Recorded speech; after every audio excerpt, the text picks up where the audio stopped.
La sostenibilidad nos presenta hoy el gran reto de adaptar los vehículos a una movilidad energéticamente viable y accesible para el transporte individual, colectivo o de mercancías.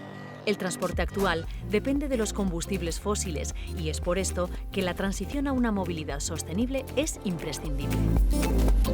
Estamos diversificando las fuentes de energía para contribuir a un transporte más sostenible. Los avances tecnológicos facilitan el uso de las energías alternativas, como la electricidad y el gas, pero es necesario buscar un equilibrio entre todos los agentes implicados para que la adaptación sea progresiva y coordinada. Para ello, hace falta que la sociedad esté concienciada, que estemos concienciados en esa transición. Las nuevas tecnologías, la electrificación y el transporte público son alternativas reales sobre las que estamos construyendo el futuro de la nueva movilidad. Energiaren Bidea. Gobierno vasco. Euskadi. Bien común.